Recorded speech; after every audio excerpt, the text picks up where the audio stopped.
بسم اللہ الرحمن الرحیم۔ السلام علیکم ورحمۃ اللہ وبرکاتہ۔ آج ہم اکابر صحابہ و صحابیات کے سلسلے میں جس شخصیت کا ذکر کرنے جا رہے ہیں وہ ہیں حضرت زید الخیر، جن کے بارے میں آپ صلی اللہ علیہ وسلم نے ارشاد فرمایا، آپ میں دو ایسی خوبیاں ہیں جو اللہ تعالیٰ اور اس کے رسول صلی اللہ علیہ وسلم کو بہت پسند ہیں، خودداری اور بردباری۔ اس جلیل القدر صحابی کی سیرت کے دو رخ ہیں۔ پہلا رخ تو دور جاہلیت کا ہے اور دوسرا رخ اسلام کا ہے۔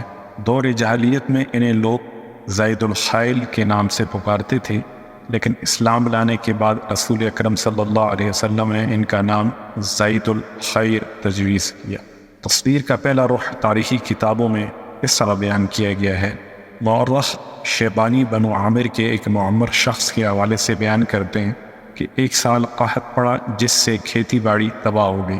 ہم میں سے ہر ایک فرد اپنے اہل خانہ کو لے کر حیرہ شہر کی طرف روانہ ہو گیا۔ گھر والوں کو وہاں چھوڑ کر کہنے لگے، میرے واپس آنے تک میرا انتظار کرنا۔ پھر اس نے یہ قسم کھائی، یا تو میں ان کے لیے بال کما کر لاؤں گا ورنہ مر جاؤں گا۔ پھر کچھ زیادہ راہ لیا اور دن بھر چلتا رہا، اور رات آئی تو اس نے ایک خیمہ دیکھا۔ اس کے قریب گھوڑا بندھا ہوا تھا۔ اس نے دلیل میں کہا، یہ پہلا مال غنیمت ہے۔ اس کی رسی کھولی، اس پر سوار ہونے لگا تو فضا میں اس نے ایک آواز سنی جس میں یہ حکم تھا، اسے رہنے دو اور اپنی جان بچاؤ۔ تو وہ اسے چھوڑ کر آگے چل دیا۔ 7 دن سفر کرنے کے بعد ایک ایسی جگہ پہ پہنچا جہاں اونٹوں کا ایک باڑا تھا اور ایک طرف چمڑے کا ایک بہت بڑا خیمہ تھا جس سے خوشحالی کی جھلک نمایاں نظر آتی تھی۔ اس شخص نے اپنے دل میں کہا، اس باڑے میں ضرور اونٹ ہوں گے اور ظاہر ہے اس خیمہ میں کچھ لوگ بھی ہوں گے۔ پھر اس نے خیمے میں بڑی ہی احتیاط سے جھانکا۔ سورج اس وقت غروب ہو رہا تھا۔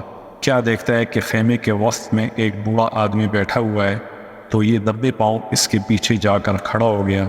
بوڑھے کو اس کی آمد کا کچھ پتہ نہ چلا۔ تھوڑی دیر بعد سورج غروب ہو گیا تو ایک بھاری بھرکم شاہ سوار نمودار ہوا۔ اس جیسا قد آور شخص نے کبھی نہ دیکھا۔ وہ ایک عمدہ گھوڑے پر سوار تھا۔ دائیں بائیں 2 غلام لگام تھامے چل رہے تھے اور ان کے جلد میں تقریباً 100 اونٹنیاں بھی تھیں۔ ان کے آگے ایک دیو ہیکل اونٹ تھا۔ جب بیٹھا تو سب اونٹیاں بھی اس کے ارد گرد بیٹھ گئیں۔ شاہ سوار نے ایک موٹی تازی اونٹنی کی طرف اشارہ کرتے ہوئے خادم سے کہا، اس کا دودھ دھو لو۔ اس نے فوراً حکم کی تعمیل کرتے ہوئے دودھ دھوا، یہاں تک کہ برتن بھر گیا۔ اس نے وہ برتن رکھ دیا۔ وہ شخص کہتا ہے، میں دبے پاؤں آگے بڑھا، برتن پکڑا اور تمام دودھ پی گیا۔ غلام واپس آیا اور برتن اٹھا کر لے گیا اور عرض کی، میرے آقا شیخ نے تو تمام دودھ پی لیا ہے۔ یہ سن کر شاہ سوار بہت خوش ہوا اور حکم دیا، اب اس دوسری اونٹنی کا دودھ دھو کر شیخ کی خدمت میں ایک اور دودھ کا پیالہ پیش کرو۔ غلام نے پھر حکم کی تعمیل کی۔ شیخ نے ایک گھونٹ پیا اور چھوڑ دیا۔ وہ شخص کہتا ہے، میں نے دودھ کا پیالہ پکڑا اور اس میں سے نصف پی گیا۔ اچانک میرے دل میں خیال آیا، اگر میں نے اس دفعہ بھی تمام دودھ پی لیا تو شاہ سوار کے دل میں شک پیدا ہو جائے گا۔ پھر شاہ سوار نے اپنے دوسرے غلام کو حکم دیا کہ ایک بکری ذبح کرے، تو اس نے بکری ذبح کی۔ شاہ سوار نے بذات خود گوشت بھونا اور شیخ کو اپنے ہاتھ سے کھلایا۔ جب وہ خوب سے ہو گیا تو پھر خود اور اس کے دونوں غلاموں نے کھایا۔ تھوڑی دیر بعد تمام لیٹ کے اور گہری نیند سو گئے۔ اس موقع کو غنیمت سمجھتے ہوئے میں اونٹ کے پاس آیا، کی رسی کھولی، اس پر سوار ہو کر ایڑی لگائی۔ اونٹ چل پڑا اور اس کے ساتھ ہی تمام اونٹنیاں بھی چل پڑیں۔ میں رات بھر چلتا رہا۔ جب صبح ہوئی تو میں نے ہر طرف نظر دوڑائی، مجھے کوئی ایسا شخص دکھائی نہ دیا جو میرا تعاقب کر رہا ہو۔ میں نے رفتار اور تیز کر دی، یہاں تک کہ کافی دن چڑھ آیا۔ پھر میں نے ایک طرف دیکھا تو دور سے ایک بہت بڑی بلا میری طرف بڑھتی ہوئی دکھائی دی۔ وہ مسلسل میرے قریب ہوتی جا رہی تھی۔ جب بالکل قریب پہنچی تو پتہ چلا کہ یہ تو وہی شاہ سوار ہے جو اپنے اونٹوں کی تلاش میں میرا تعاقب کر رہا ہے۔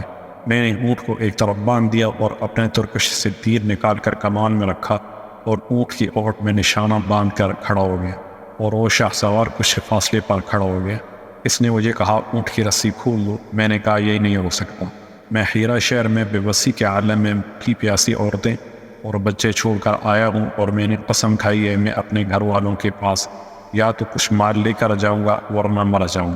اس نے کہا ارے کم بخت، تم اپنے آپ کو اب مردہ ہی سمجھو، میرا حکم ہے شرافت سے اونٹ کی رسی کھول دو۔ میں نے کہا میں تو ہرگز تجھے اونٹ نہیں دوں گا۔ اس نے کہا تم بڑے مغرور ہو، مجھے جانتے نہیں ہو کہ میں کون ہوں۔ پھر کہا مجھے اس اونٹ کی لگام بتاؤ کدھر ہے؟ اس میں 3 گریں تھیں۔ پھر اس نے مجھے کہا بتاؤ کس گرہ پہ نشانہ لگاؤں؟ میں نے اشارہ کیا درمیانی گرہ پہ۔ اس نے تیر پھینکا تو وہ درمیانی گرہ میں آ کر اس طرح پیوست ہو گیا جیسا کہ اسے اپنے ہاتھ سے وہاں نصب کیا ہو۔ پھر اس نے دوسری اور تیسری گرہ کو نشانہ بنایا۔ جب میں نے تیر اندازی کی یہ مہارت دیکھی تو میں خوفزدہ ہو گیا اور اپنا تیر ترکش میں رکھ لیا اور باادب انداز کھڑا ہو گیا۔ شاہ سوار میرے پاس آیا، میری تلوار اور تیروں سے بھری ترکش مجھ سے لی اور کہا میرے پیچھے سوار ہو جاؤ۔ میں اس کے پیچھے سوار ہو گیا۔ اس نے مجھ سے پوچھا میں تیرے ساتھ بھلا کیا سلوک کروں گا؟ میں نے عرض کی کسی اچھے سلوک کی تو مجھے توقع نہیں۔ اس نے کہا کیوں؟ میں نے عرض کی چونکہ میں نے تمہیں بہت پریشان کیا ہے، اب اللہ نے تمہیں کامیاب کر دیا اور پھر اس وقت میں تمہارے قبضے میں۔ اس نے کہا کیا تمہارا خیال ہے میں تیرے ساتھ برا سلوک کروں گا جبکہ تو نے میرے باپ محلل کے ساتھ بیٹھ کر کھانا کھایا ہے اور تم ایک رات اس کے مشروب کے ساتھ بھی رہے؟ جب میں اس کے منہ سے محلل کا نام سنا تو میں نے دریافت کیا کیا تم زید الخیل ہو؟ اس نے کہا ہاں۔ میں نے عرض کی تو پھر مجھ پر مہربانی کریں۔ اس نے کہا گھبراؤ نہیں، تجھے کچھ بھی نہیں کہا جائے گا۔ وہ مجھے اپنے ڈیرے پر لے گیا۔ وہاں جا کر اس نے مجھ سے کہا خدا کی قسم اگر یہ اونٹ میرے ہوتے تو سبھی تجھے دے دیتا، لیکن یہ میری بہن کی ملکیت ہے، تم میرے پاس چند دن رہو، میں ایک ڈاکہ مارنے والا ہوں، اس میں جو کچھ ہاتھ لگے گا وہ تمہیں دوں گا۔ 3 دن بعد اس نے قبیلہ بنو نمیر کے ہاں ڈاکہ ڈالا۔ تقریباً 100 اونٹنیاں اس کے ہاتھ آئیں، وہ سب مجھے دے دی اور میرے ساتھ چند آدمی بھیج دیے تاکہ وہ میری حفاظت کریں، یہاں تک کہ میں حیرہ شہر پہنچ گیا۔ یہ زید الخیل کی زمانہ جاہلیت میں سیرت کا ایک پہلو تھا، لیکن دور اسلام میں ان سے متعلق داستان تاریخی کتابوں میں کچھ اس انداز میں بیان کی گئی ہے۔ جب زید الخیل رضی اللہ عنہ کو نبی صلی اللہ علیہ وسلم کے متعلق علم ہوا تو ان کے دل میں آپ صلی اللہ علیہ وسلم کی دعوت معلوم کرنے کا شوق پیدا ہوا۔ سواری تیار کی اور اپنے قوم کے سرداروں کو مدینہ منورہ جانے اور نبی صلی اللہ علیہ وسلم سے ملاقات کرنے کی دعوت دی۔ ان کے ساتھ قبیلہ بنو تیم میں سے ایک بہت بڑا وفد بھی سفر کے لیے تیار ہو گیا۔ اس وفد میں زر بن سدوس، مالک بن جبیر، عامر بن جوین اور دیگر سردار شامل تھے۔ جب یہ مدینے پہنچے تو مسجد نبوی کا رخ کیا، اپنی سواریاں مسجد کے دروازے پر بٹھا دی۔ دیکھا کہ رسول اللہ صلی اللہ علیہ وسلم ممبر پر کھڑے لوگوں سے خطاب فرما رہے ہیں۔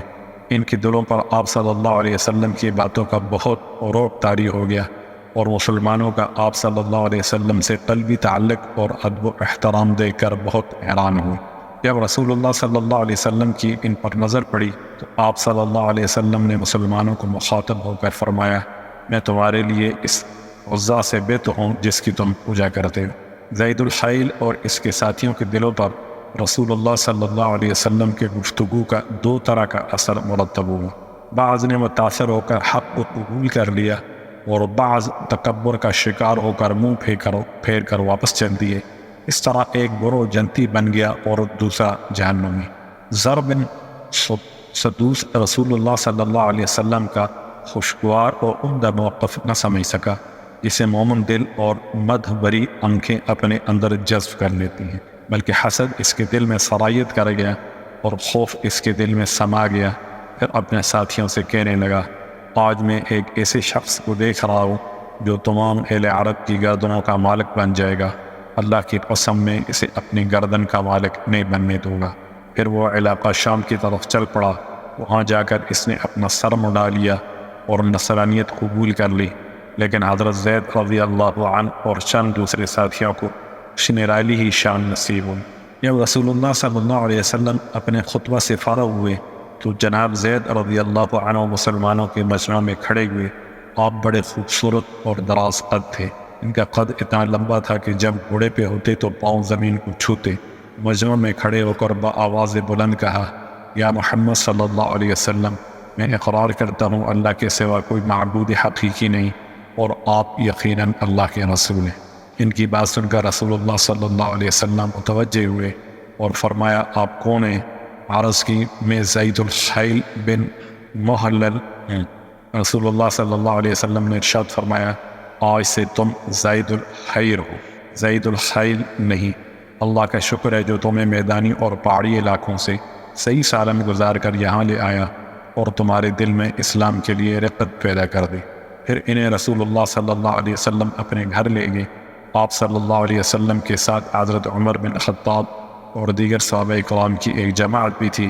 جب گھر پہنچے تو رسول اللہ صلی اللہ علیہ وسلم نے ٹیک لگانے کے لیے تکیہ دیا، لیکن انہوں نے رسول اللہ صلی اللہ علیہ وسلم کی موجودگی میں ٹیک لگانا سوء ادب سمجھتے ہوئے تکیہ واپس کر دیا۔ رسول اللہ صلی اللہ علیہ وسلم نے کمال شفقت سے پھر انہیں تکیہ دیا، لیکن آپ کو رسول اقدس کی موجودگی میں ٹیک لگانے کی ضرورت نہ ہوئی۔ جب سب لوگ بیٹھ گئے تو رسول اللہ صلی اللہ علیہ وسلم نے ارشاد فرمایا اے زید، تیرے علاوہ آج تک میرے سامنے جس شخص کے بھی اوصاف بیان کیے گئے، جب وہ سامنے آیا وہ مذکورہ اوصاف سے کم نکلا۔ پھر ارشاد فرمایا زید، تم میں دو ایسی خصلتیں پائی جاتی ہیں جو اللہ تعالیٰ اور اس کے رسول کو پسند ہیں۔ عرض کی یا رسول اللہ صلی اللہ علیہ وسلم وہ دو خصلتیں کون سی ہیں؟ فرمایا خودداری اور بردباری۔ عرض کی اللہ تعالیٰ کا شکر ہے جس نے مجھے ایسی خصلتیں عطا کی جو اللہ تعالیٰ اور اس کے رسول کو محبوب ہیں۔ پھر نبی اکرم صلی اللہ علیہ وسلم کی طرف متوجہ ہو کر عرض کی یا رسول اللہ مجھے 300 شاہ سوار مجاہدین دے دیں، ان کی دیکھ بھال کی تمام ذمہ داری میری ہوگی، میں ان کے ہمراہ بلاد روم پر حملہ کروں گا اور اللہ کے فضل سے انہیں پسپا کر کے دم لوں گا۔ رسول اکرم صلی اللہ علیہ وسلم نے ان کی ہمت جرأت کی داد دیتے ہوئے فرمایا زید، اللہ بھلا کرے تم کتنے عظیم شخص ہو۔ پھر حضرت زید کی قیادت میں ان کے تمام ساتھیوں سے اسلام قبول کر لیا۔ جب حضرت زید رضی اللہ عنہ اور ان کے ساتھیوں نے اپنے وطن نجد واپس جانے کا ارادہ کیا تو نبی صلی اللہ علیہ وسلم نے انہیں الوداع کرتے ہوئے فرمایا یہ شخص کتنا عظیم ہے، اس کی کتنی شان ہوگی، کاش یہ وہ مدینہ کی وبا سے محفوظ رہے۔ ان دنوں مدینہ منورہ میں معدی بخار کی وبا پھیلی ہوئی تھی۔ حضرت زید رضی اللہ عنہ کو بھی اس وبا نے دبوچ لیا۔ آپ نے اپنے ساتھیوں سے کہا مجھے قیس کے شیروں سے دور الگ رکھنا، ہمارے درمیان جاہلانہ عوافتوں کی بنا پر جام وردی و بہادری کے مار کے ہوا کرتے تھے، اللہ کی قسم میں مرد دم تک کسی مسلمان سے نہیں لڑوں گا۔ حضرت زید رضی اللہ عنہ نے اپنے وطن نجد کی طرف سفر جاری رکھا اور حالت یہ تھی کہ بخار دن بدن تیز ہوتا جا رہا تھا۔ ان کی دلی تمنا تھی کہ اپنی قوم سے ملیں اور اسے اسلام کی دعوت دیں اور پوری قوم ان کے ذریعے سے اسلام قبول کر لیں۔ یہ موت سے آگے بڑھنے کی کوشش کر رہے تھے اور موت ان سے آگے بڑھنے کی کوشش کر رہی تھی، لیکن موت ان سے سبقت لے گئی۔ راستے میں ہی روح قفص عنصری سے پرواز کر گئی۔ اسلام اور موت میں کوئی ایسا وقفہ نہ ملا کہ جس میں یہ کسی گناہ کا ارتکاب کر سکیں۔ السلام علیکم ورحمۃ اللہ وبرکاتہ۔